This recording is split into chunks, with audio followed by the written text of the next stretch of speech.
이 본문은 우리 예수님께서 언제 어디에서 그리고 누구에게 설교하셨는지 거기에 대한 언급이 전혀 없습니다. 단지 우리들은 이 설교 내용들을 읽으면서 추측하기를 이 설교는 12장 전체 내용들을 요약하고 있을 뿐 아니라 또 대중들 앞에서 예수님께서 스스로를 숨기시면서 더 이상 대중 앞에서 설교하지 않으십니다.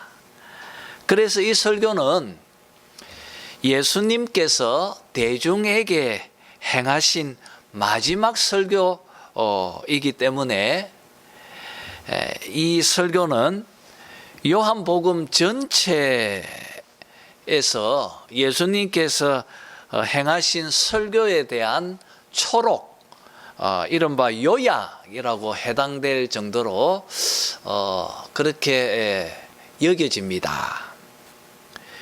그래서 저는 오늘 예수님은 누구신지, 그리고 그분이 왜 오셨는지 오해하지 마십시오, 이런 제목으로 오늘 말씀을 함께 나누도록 하겠습니다. 자, 그러면 이제 오늘 본문을 함께 보았으면 합니다. 여러분, 44절을 보면 예수께서 외쳐 이르시되 라고 이렇게 설교가 시작되어지고 있습니다. 여러분, 주님께서 크게 외치면서 이 설교를 행하셨다, 이 표현 속에서 우리가 느껴지는 것은 이 설교를 보다 더 많은 사람들이 듣고 이해하고 또 깨닫기를 원하신다는 주님의 그 간절한 마음이 여기서 느끼게 되어집니다. 자, 그러면 주님께서 무엇이라고 이 대중에게 행하신 마지막 설교를 행하셨는지 보았으면 합니다. 먼저 나를 믿는 자는 나를 믿는 것이 아니요 나를 보내신 이를 믿는 것이며, 그렇게 44절에서 설교를 시작하고요. 그리고 45절에서 나를 보는 자는 나를 보내신 이를 보는 것이니라, 그렇게 말씀합니다. 우리는 여기서 예수님의 정체성, 즉 예수님은 누구이신가에 대한 주님의 분명한 답변을 우리가 여기서 보게 되어집니다.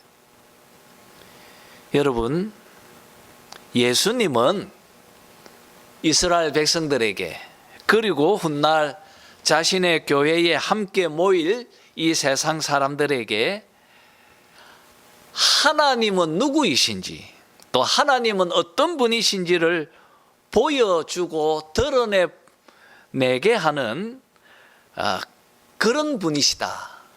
이것을 우리가 좀 더 요약하면 예수님은 하나님에 대한 계시이다, 그렇게 지금 말하고 계시는 것입니다.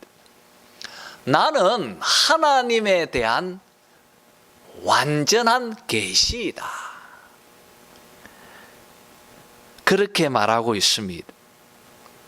여러분, 우리는 예수님의 음성을 듣고 하나님의 음성을 듣습니다. 예수님을 보면서 우리는 하나님을 보는 것입니다. 예수를 믿으면 우리는 또한 예수님을 보내신 하나님을 믿는 것입니다. 이것은 요한복음 1장에서 예수님께서 말씀이시다고 그렇게 정의하고 있는 그 정의와 맥을 같이 하고 있습니다. 하나님의 자기 계신 이 말씀, 그 말씀께서 육신이 되셨습니다. 바로 육신으로 오신 우리 예수님이라고 요한복음 1장에서 소개하고 있습니다. 골로새서 1장 15절에서는 그래서 그는 보이지 아니하는 하나님의 형상이라고 바울은 말하고 있습니다. 이렇게 예수님과 하나님 사이에는 하나됨의 일치가 있습니다. 그래서 바울은 이것을 빌립보서 2장 6절에서 예수님은 하나님과 본체이시다, 하나님과 동일 본질이시다고 말하고 있는 것입니다. 어떻게 예수님과 하나님이 하나가 되어지는지, 우리의 제한된 이성으로는, 그리고 죄로 왜곡되어져 있는 우리의 생각들로는 하나님과 예수님 사이의 차이를 설명할 방법이 없습니다. 단순히 우리는 믿음으로 하나님과 예수님은 하나이십니다. 하나님이시고 또 예수님이시지만 이 두 분은 또 하나이십니다. 여러분, 그래서 주님께서 여기서 이렇게 말하는 것입니다. 너희는 나를 믿으면 하나님을 믿는 것이다. 너희들이 나를 보는 것은 하나님을 보는 것이다. 그렇게 말씀하시며 자신은 하나님의 계시이다, 지금 말하고 있습니다. 그런데 여러분, 당시 유대교 지도자들을, 그리고 종교인들은 이 예수님의 자기 정체성에 대해서 그들은 오해했습니다. 그들은 하나님은 오직 한 분이라고만 믿고 있었습니다. 이런 그들의 유일신간이 예수님의 이 말씀을 오해했습니다. 그래서 하나님은 두 분인 것처럼 예수님이 지금 말하고 있다고 그렇게 그들은 오해한 것입니다. 그래서 지금 주님께서 이렇게 말하는 것입니다. 너희는 나를 오해하지 말아라. 나는 하나님이 누구이신지에 대한 계시이다. 하나님은 두 분이 계시는 것이 아니다, 지금 말하는 것입니다. 우리는 여기서 삼위일체 교리를 여기서 만나고 있는 것입니다. 요한복음에서 계시하고 있는 우리 하나님은 성부 하나님, 그리고 하나님의 아들이신 성자 하나님, 그리고 주님께서 우리에게 보내실 성령 하나님, 이렇게 하나님은 한 본질 안에서의 새 위격을 가지고 계십니다. 우리는 요한복음을 통하여서 이 삼위일체 교리를 여기서 확인하게 되어지는 것입니다. 우리 기독교는 이 삼위일체 교리 위에 굳건히 세워져 있습니다. 이 삼위일체가 무너지면 교회도 함께 무너지는 것입니다. 이렇게 44절에서 45절 이 두 절에서 예수님은 하나님에 대한 자기 계시다, 이것을 밝힌 후에 46절에서 예수님의 정체성을 한 가지 더 밝혀주고 있습니다. 여러분, 46절에서 이렇게 말합니다. 나는 빛으로 세상에 왔나니 무릇 나를 믿는 자로 어둠에 거하지 않게 하려 함이로라 말씀하십니다. 이렇게 여러분, 예수님은 빛이십니다. 그렇게 예수님은 자기를 정의하십니다. 나는 빛이다. 요한복음 전체를 관통하고 있는 예수님의 자기 정체성입니다. 요한복음 1장에서도 참빛, 그리고 또 나는 세상의 빛이다 말씀하셨고, 또 여기 지금 요한복음 주님의 전체의 설교를 요약하고 있는 이 마지막 설교문에서도 주님께서 한 번 더 자신이 빛이라고 정의하고 계십니다. 그러면 여러분, 요한복음에서 말하고 있는 이 빛이 지니고 있는 이 상징은 무엇이겠습니까? 빛은 어떤 메타포를 가지고 있습니까? 어떤 은유를 지니고 있습니까? 빛에 대한 이 상징을 우리는 요한복음에서 두 가지로 정의할 수 있습니다. 첫 번째는 빛은 생명을 상징합니다. 빛이 없으면 그 어떤 생명체도 살아갈 수 없습니다. 모든 생명은 빛에 의존하듯이 하나님께서 우리에게 주시는 이 영원한 생명을 우리가 받기 위해서도 우리는 반드시 빛이신 예수님께 의존해야만 하는 것입니다. 이렇게 주님은 빛이시고 주님은 또한 우리의 생명의 근원이십니다. 두 번째로 여러분, 빛은 안전을 상징합니다. 빛이 있을 때 우리들은 주변의 위험을 보고 피할 수가 있습니다. 빛이 있으면 우리들은 안전하다고 느낍니다. 이처럼 우리들의 영원한 안전, 우리의 참된 평강을 누리기 위해서는 반드시 빛 대신 예수님께 의존해야 한다는 것입니다. 여러분, 정리해보면 예수님은 누구이십니까? 빛 대신 예수님은 우리들에게 영원한 생명을 주시는 분이십니다. 빛 대신 예수님은 우리에게 영원한 안전을, 그리고 우리에게 영원한 평강을 주시는 분이다.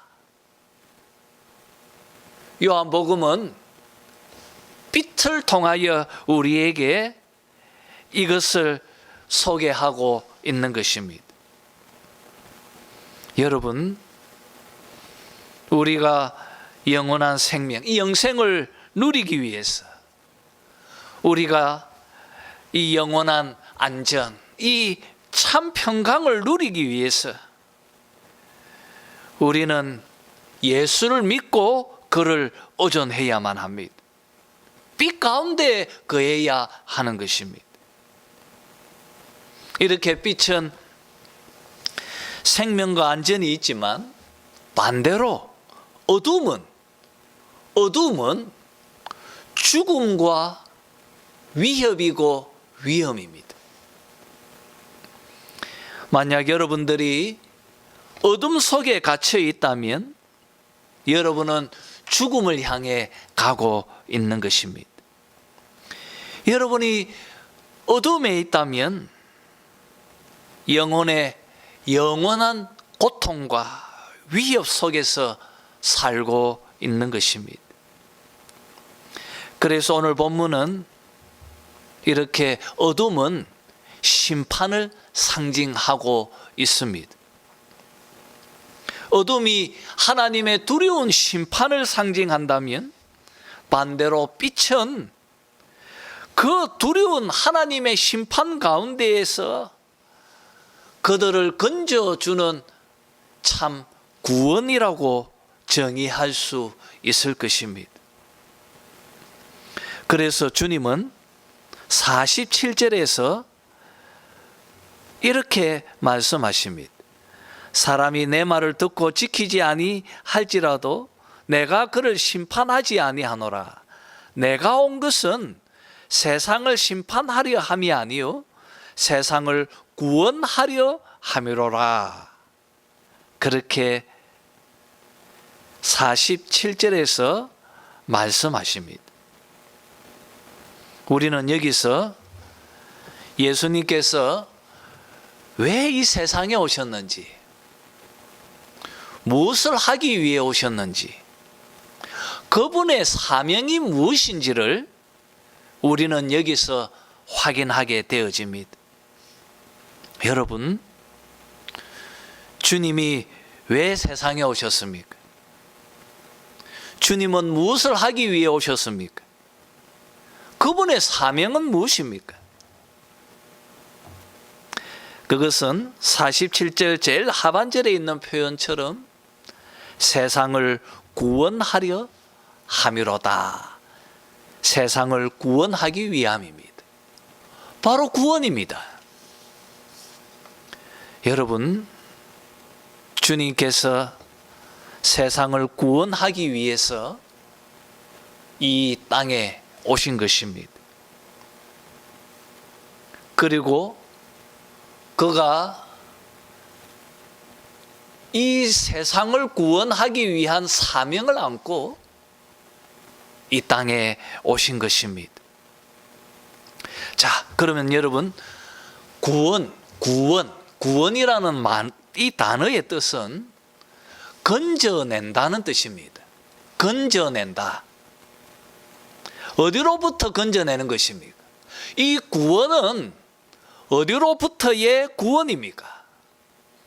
오늘 문맥으로 보면 첫 번째는 어둠으로부터의 구원입니다. 어둠에서 빛으로, 이 어둠으로부터의 구원입니다.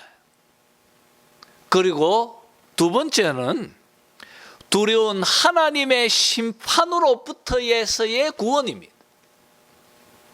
어둠에서 빛으로, 심판에서 구원으로.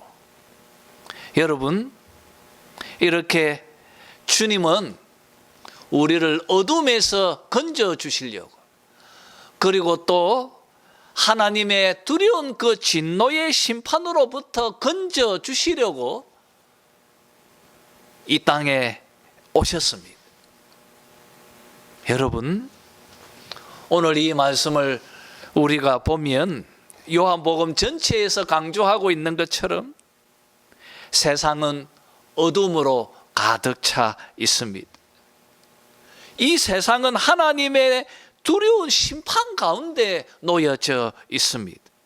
왜 그렇습니까? 성경은 그 이유를 명확하게 밝히고 있습니다. 그 이유는 죄 때문입니다.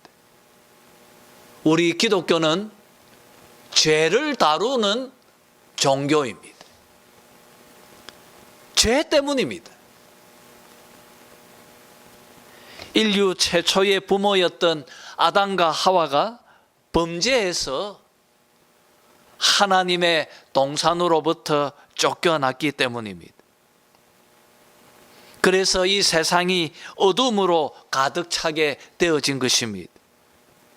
우리 인류에도 하나님의 심판으로 놓여져 있게 되어진 것입니다. 이 죄에 대한 영향력은 유대인뿐만이 아니었습니다. 이 죄 문제는 이방인들뿐 아니라 온 만유 세상 모두가 다 해당되어진 것이었습니다. 여러분, 하나님은 거룩하십니다. 거룩하신 하나님께서는 죄를 용납하지 아니하십니다. 거룩하신 하나님은 반드시 그 죄를 심판하셔야 합니다. 왜냐하면 우리 하나님은 죄를 미워하시기 때문입니다. 그래서 하나님은 인류를 심판하셔서 그들을 모두 다 지옥불에 던져야 하는 것입니다. 이런 하나님의 심판은 정당합니다. 그 어떤 사람도 예외일 수 없습니다. 이렇게 공의로우신 하나님은 또한 사랑 많으신 하나님이셨습니다. 여러분, 공의와 사랑은 상반되어지는 그런 것이 아닙니다. 하나님 안에서 이 두 속성은 조화롭게 우리에게 주어지는 것입니다. 긍휼이 많으신 하나님, 사랑 많으신 하나님께서 우리를 구원하기 위해 그의 독생자 우리 주 예수 그리스도를 우리에게 보내어 주신 것입니다. 그를 속죄의 제물로 삼으셔서 십자가에서 우리의 모든 죄를 짊어지고 우리의 죄를 용서해 주셨습니다. 우리가 받아야 할 두려운 그 죄에 대한 심판을 주님께서 십자가에서 받으신 것입니다. 바로 이 사명을 이루기 위해서 주님께서 이 땅에 오신 것입니다. 그런데 여러분,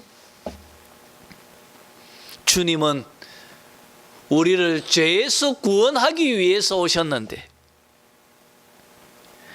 하나님의 그 심판으로부터 우리를 구원해 주시기 위해서 오셨는데, 당시 예루살렘 유대인들은 오해했습니다. 예수님이 왜 오셨는지, 그의 사명이 무엇이었는지 거기에 대해서 그들은 오해했습니다. 우리는 이미 12장 앞에서 이 부분에 대해서는 충분히 다루었습니다. 그들은 예수님을 정치적인 메시아로 이해했습니다. 그래서 그들은 예수님이 죄와 심판으로부터 우리를 구원해 주신다는 것에 대해서 믿으려 하지 않았습니다. 오히려 그들은 로마의 핍박과 억압으로부터 유대민족을 해방시켜 줄 것이라고 기대했습니다. 모세가 바로의 군대를 홍해 물속에 수장시켰던 것처럼 예수님께서 로마 군대를 무찌르고 로마의 폭정으로부터 이스라엘을 구원해 줄 것이라고 그들은 기대한 것입니다. 여러분, 당시 이스라엘 백성들이 가졌던 예수님에 대한 치명적인 오해였습니다. 그런데 여러분, 예수님에 대한 이 잘못된 오해는 역사 속에서 계속되어져 왔습니다. 19세기 유명한 독일 철학자였던 임마누엘 칸트는 예수님을 도덕성의 모델 그리고 미덕의 교사다, 그렇게 정의했습니다. 그래서 19세기 이후 현대까지 기독교는 윤리가 가장 중요한 교리가 되어졌습니다. 우리는 이것을 신학에서 자유주의라고 그렇게 지칭합니다. 여러분, 이들에게 있어서는 성경을 읽을 때 가장 중요한 것은 윤리라고 그렇게 가르쳤습니다. 이런 가르침에서 가장 중요한 하나님의 속성은 사랑이었습니다. 그래서 지금도 성소수자들, 여러분, 이 성소수자는 성경에서 명확하게 죄라고 지칭하고 있습니다. 그런데 성소수자나 혹은 죄를 짓는 자들까지도 교회는 무조건 포용해야 한다고 강조합니다. 여러분, 이런 것은 예수님께서 스스로 정의하신 자기 정체성과 너무나 엇나가고 있다는 것을 우리가 보게 되어집니다. 그 잘못된 것입니다. 그리고 지금 여러분, 우리 21세기, 지금 우리 시대에 예수님에 대한 잘못된 오해들은 어떤 것이 있습니까?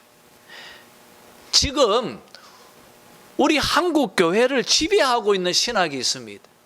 그것은 번영의 신학 혹은 세속의 신학이라고 불리는 것입니다. 그들은 예수님을 인간을 고통 속에서 건져내기 위해서 예수님은 인간을 가난에서 건져주기 위해서 오셨다. 혹은 예수님은 인간을 고통 속에서 힘겹게 하는 질병으로부터 고쳐주기 위해서 오셨다. 그리고 인간의 굴욕적인 관계와 그리고 정신적인 고통 속에서 건져주시기 위해서 오신 분이다. 그렇게 예수님을 이해합니다. 그래서 이 세속의 신학은 이렇게 가르칩니다. 예수를 잘 믿으면 가난에서 벗어나 부자가 된다고 가르칩니다. 예수를 잘 믿으면 질병에서 고침받고 건강하게 되어진다고 가르칩니다. 그리고 또 예수를 잘 믿으면 정신적인 고통과 상처에서 벗어나 인간의 참된 평안을 누릴 수 있다고 가르칩니다. 여러분, 이런 세속의 신학에 젖어 있는 목사들의 설교는 죄인, 심판 이런 단어들은 언급조차 없습니다. 오직 이들의 관심은 상담, 처세, 물질, 건강 이런 것들에게 집중되어져 있습니다. 여러분, 이런 교회의 현 주소는 갈수록 영적인 영역을 상실하고 현세의 번영, 이 세속에만 관심을 갖는 매우 천박한 종교로 기독교를 전락시키고 있습니다. 자, 여러분 계속 본문의 내용을 살폈으면 합니다. 48절에서 예수님은 이렇게 말씀하십니다. 나를 저버리고 내 말을 받지 아니하는 자를 심판할 이가 있으니 곧 내가 한 그 말이 마지막 날에 그를 심판하리라. 여러분, 나를 저버리고 내 말을 받지 아니하는 자, 나를 믿지 않는 자들은 나를 보내신 그분을 믿지 않는 것이고, 그리고 그들은 심판을 받을 것이다. 반대로 말하면 예수님을 믿으면 하나님을 믿는 것이고, 그의 말을 믿으면 구원을 받는다. 그렇게 반대로 우리는 48절을 설명할 수 있습니다.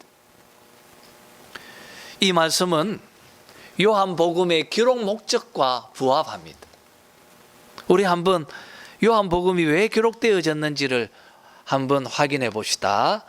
요한복음 20장 31절을 읽어봅시다.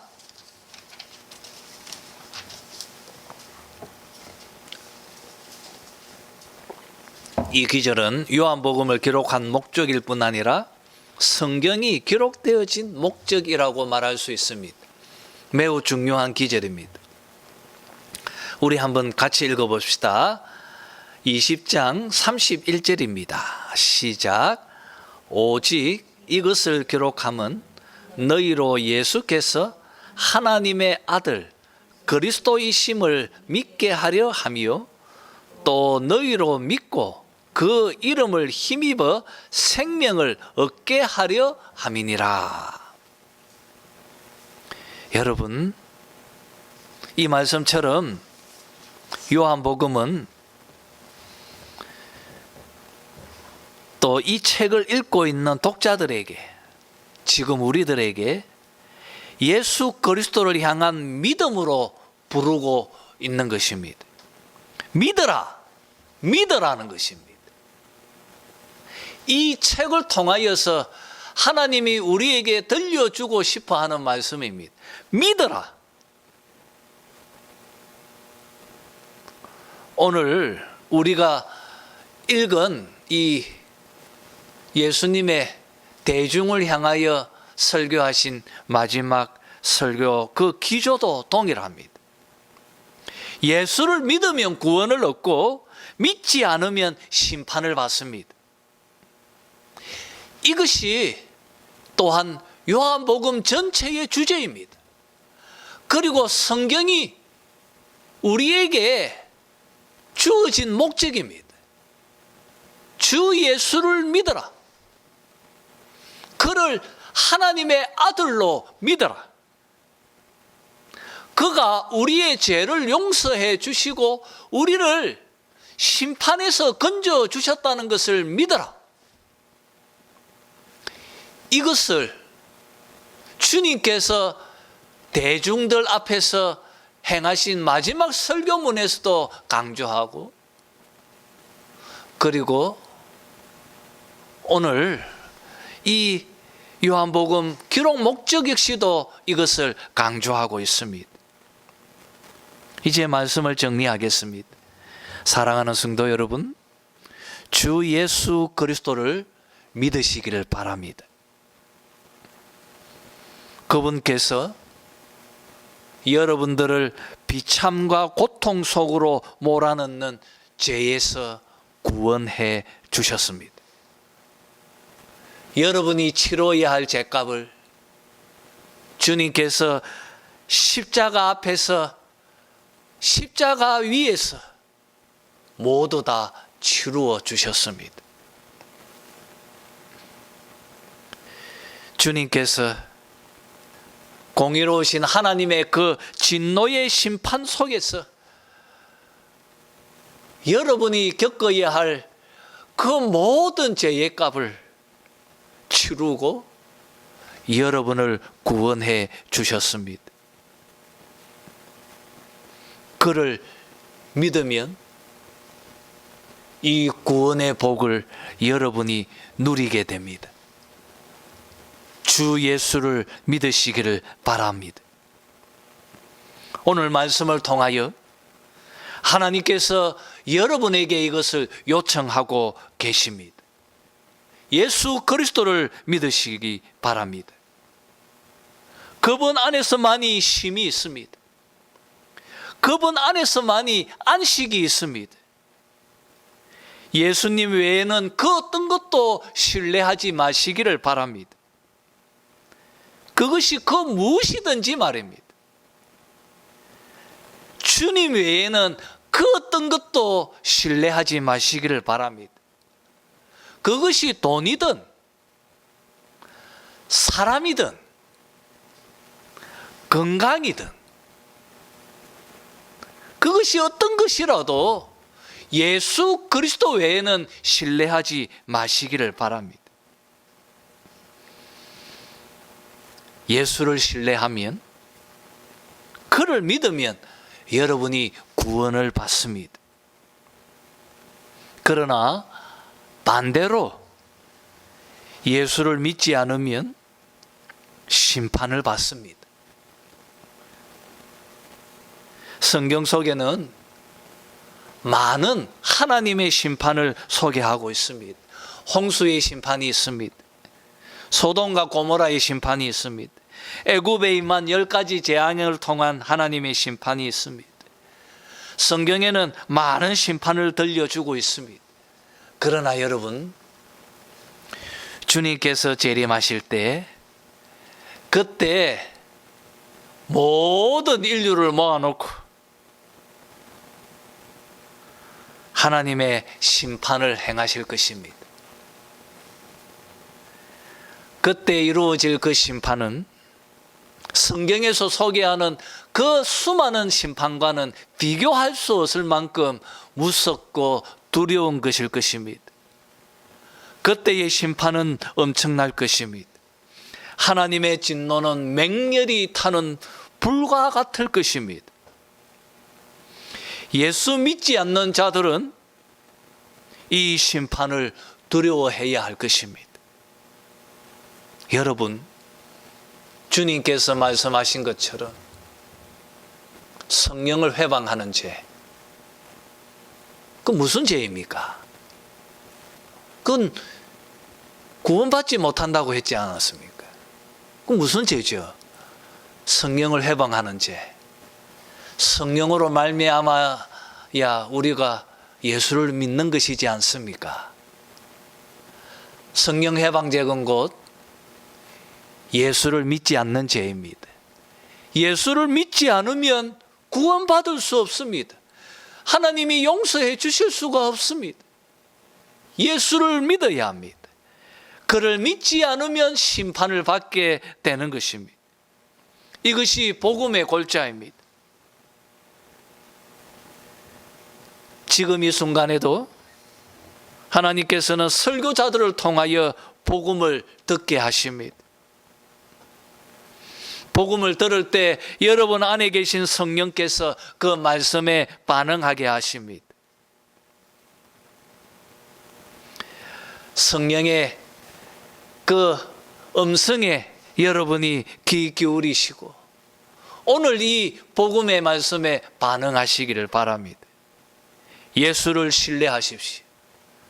예수를 믿으십시오.